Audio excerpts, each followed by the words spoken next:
one of the elements. It's a mixture. It's a crystal mixture that contains a lot of valuable thorium, vanadium, even neodymium.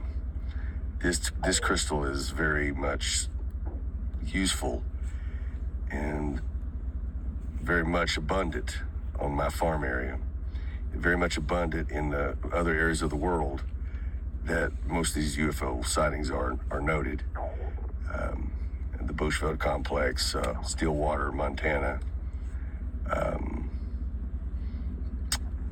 Sudbury in Canada.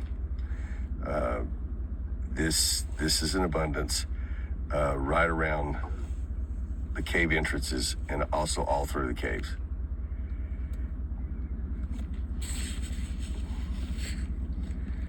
This is evidence of the YDP event 12,900 years ago. I've had it measured, tested, heavy soot, iridium, nanodiamonds, microspirals, things that are consistent with all the attributes of the YDP event. And it's very much evident on this farm, very clear.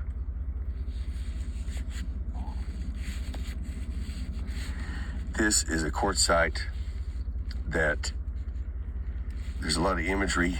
If you can pick up on the imagery, nice, but if you can't, the crystal components of this and the usefulness of this type of material are great in solar power storage, transistors, satellites. We can go on electrical storage. It's very valuable as far as the needs of future clean energy and maybe even our friends from extraterrestrial origins. This almost not does it. It's almost what we call anorthosite. Maybe even all these various point of these different photos is all these various substances are readily available close to the surface on this farm, as with those other places I've mentioned and many others. It's a specific geological switch up where you got the deep metamorphic, the igneous, the mafic. All these type of rocks are intermixed on the surface that have been hydrothermally exposed, and generally all that occurs, those occurrences are usually predated by a meteor impact, preferably an airburst impact at some time in our history. And you will see these geologic areas as a result of that.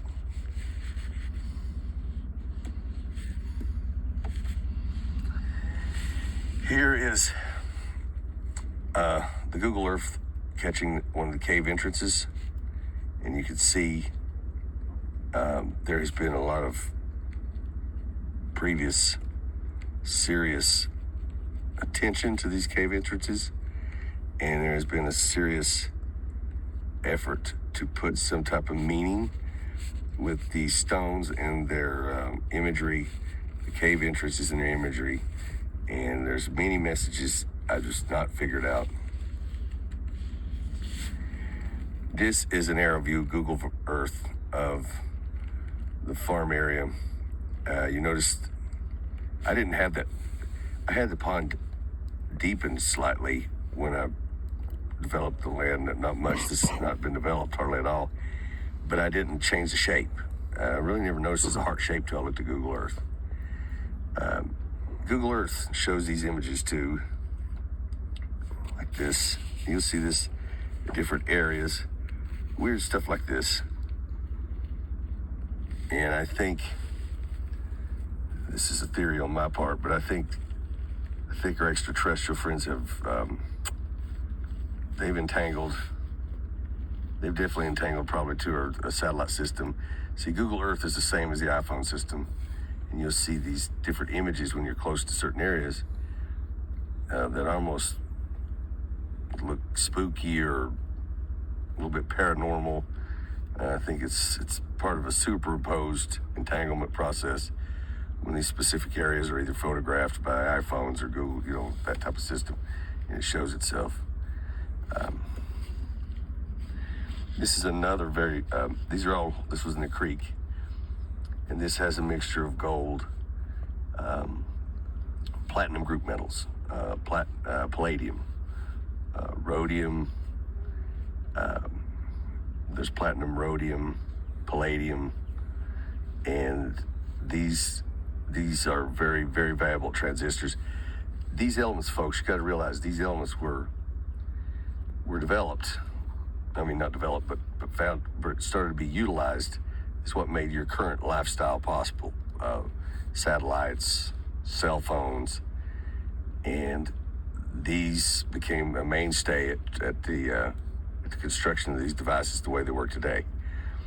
Well, they're evident here in this type of geology. Here's a really good example. This, you could tell, we got rare earth metals all through this. We could probably have gold. This is a mafic rock. And I know what these have in it because I've crushed them, I've tested them, and I have even extracted each individual element. And you'll see imagery. In this, you'll see the different element types. You even have uranium, you have gallium, you have many of your rare earth series, lithium, and yes, all contained in single rocks in a focused area that would be very, very easy to entangle through a process of photon splitting lasers that we've already developed. And this photon splitting laser entangles these, which allows them to transfer energy very easily in very long distances.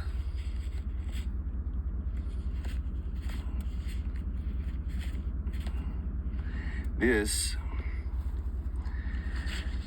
is a piece of monazite, and you can actually, it has uranium in it, and you can see the uranium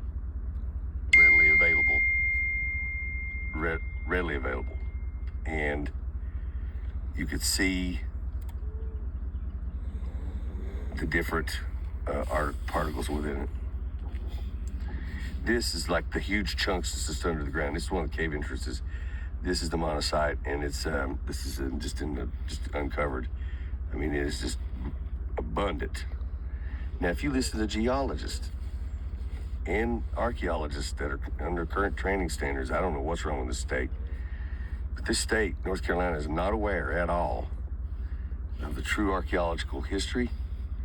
And it's hard to be harsh on them, but they're not accepting of proper things, and the geology is not even well understood either.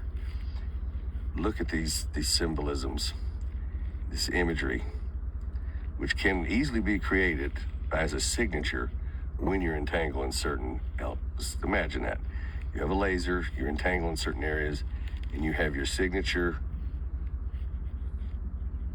in the actual stones that you're entangling.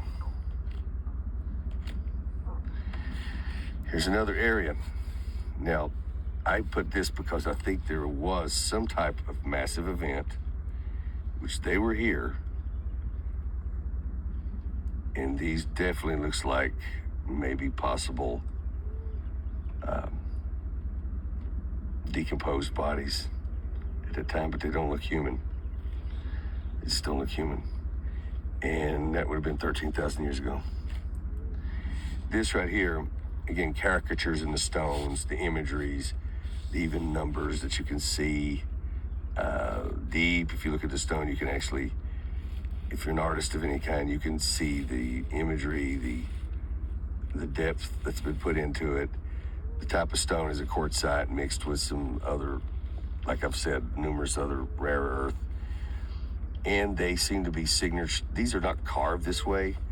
These are like through and throughout. So it's not something someone can just carve. It's a specific signature that's been ingrained in that stone. To show that even more, when you look at these are around the era, but even before the era of the YDP and before probably Clovis and such. And these are hand tools. Okay, these are hand tools that are identical to the hand tools they're finding in some of the Neanderthal populations. And you don't see the difference in the imagery. Now this was found, probably the dark color is due to the YDP event, and this was in the bottom of the creek. And I've got numerous of these. And what happened, these tools are abundant also. But these tools also have the rare earth, a lot of rare earth, and even the PGMs in them. But the Native Americans, as time went on, used these. They knew the value of these stones. They used them for spiritual reasons, and they also used them for tool making. So you'll see some of the stones with the imagery in it that are tools. And they basically knew the value of the stone as far as a spiritual sense, and in addition to that, through a performance stance in tool making. There's more just on-site examples. Here's another example. You have, if you're a artistic person, you can see the imagery. You can actually see some letters and some type of message trying to be done. This is quartzite with a mixture of numerous important metals.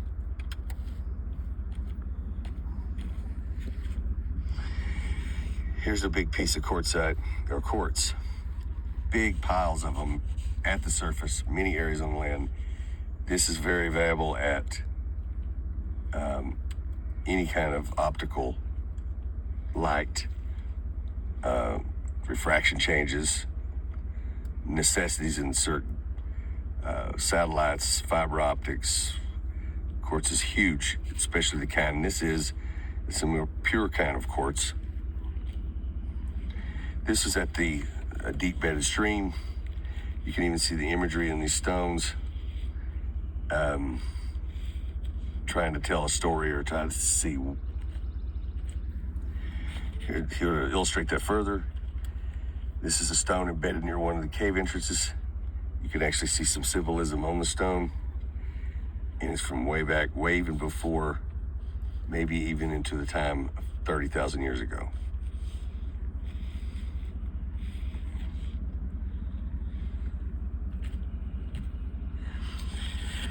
Here shows an example of what I mean by the surface. These are these readily available intermixed mafic igneous type rocks, felsic lava coated hydrothermal rocks that came from underneath that are on the surface, and through probably a prior geologic strike of a meteorite of airburst type. And that we actually see, I personally feel, and is actually evidence of human fossilization or alien or whatever fossilization. Many of these stones could not only be artwork, or signature could be very well fossilization that we're not used to seeing in this type of rock. But we remember felsic lava is a lower heat type lava, and it's a hydrothermal event that usually follows a major meteoric impact of airburst quality, can change the geologic nature of an area with hydrothermal and low-level felsic lava that can indeed cause fossilization of mammals or you name it. Here's another example of quartzite on the surface. What I have here is Sudbury, is just showing you, this is one of the hot spot vortex areas, they say, in the world of UFOs. And here it is. Here's just to show you. Sudbury is the same geology, basically, as my farm, which is also the Piedmont, North Carolina. Sudbury is similar to that because it is thought that YDP impact event affected that area in the Great Lakes also, and which makes sense. Creating a geological area in which we know, well documented, decades of extraterrestrial visitation up and down that valley. It's not just visitation. They've entangled and established, and they come and they deflect with the orbs. They deflect attention with the orbs, and they to hide their main ships that are coming in, and they basically extract the day's sunshine, solar energy. And it doesn't hurt us or anything, believe it or not, because we don't even know how to use this technology yet. And they entangle it and they send it back to their main pipelines. With the pipelines is the entanglement wormhole thing that they've developed, which we know how to do. We've proven this conceptually true now, and it's just we're not far enough along yet. Probably about another 75 years out. They're finally getting smart, and I wish people would quit denying that YDP didn't happen. It is a complete. If whoever wants to follow up on the YDP and all the examples thereof on this land of mine, the iridiums, the nano, I can go on and on. They got every bit of it right here. And I've seen it in many articles how some people just from their egos will not release or learn that things can change with new information. And please start accepting that, because you're really hurting the education arena when it comes to archaeology and geology. Here's an example too. Okay, so there's a place called Wycliffe Well or something like that, Wycliffe Well in Australia. And it is another huge hotspot, vortex, they say, of alien aircraft, decades. Remember, decades of aircraft, but only about since 2010, the orbs. The orbs seemed to come along at the same time the cell phones came along. And the reason that was when they introduced the orbs as a distraction technique. And it pretty much came in coinciding with our cell phone advancements. North Barkley is where this area I'm telling you about. And they're just now starting to identify large scale rare earths. Absolutely. They'll find they have them. And it's always the same combination. And just a note, squeeze light, teleport, quantum energy. That's the key, folks.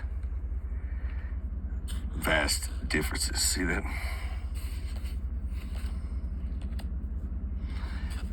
Another example. Another hot vortex area would be what they call the Bushveld area, igneous complex in Pretoria, South Africa.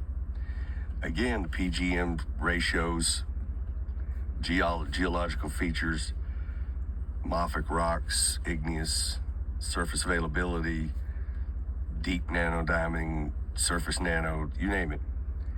It's common here too. Another one example of my cave, one of the cave entrance systems as viewed. Here's one of the entrances before I started to get down in there. Here's an example just laying on the ground of it. Almost looks like a fossilized alien, I hate to say. It is a quartzite, but you can see the imageries, the teeth in the front, shape of the head. But we're so stuck in our ways we won't even admit the fossilization could be possible through lava means in an instantaneous way, especially if it's felsic, in the way that Piedmont in North Carolina was developed. The imagery looks almost like art signatures. Here's an example of the actual extraction process, how they do it. This is my farm. You can see that heart shape at the top. And what you do is you hear a low rumble. It sounds almost like a whale. And you can actually see and hear in your cell phone. We get pulses. You'll see it hit the pulses of energy. Will hit your cell phone. And you can see the process occurring. And when this starts at night, you generally it's at night, in the evening, this is getting in the evening. you'll see a high activity of distraction events with all the orbs, the paranormals, the weird stuff. When you look at my videos please look at the mothership videos, and you can hear it. You can hear the noise. You can see it's kind of hard to see, but you'll see there's big clouds and such. And you can see there was no clouds on by the Weather Channel when I did that. Here's just a picture of it, best I can do it. Right here is where you'll hear it comes rumbling across the hilltop, and it's a very low sound, grunt rumble, and you can actually see it looks like extraction pulling from the earth, the top of the mountain. Thank you.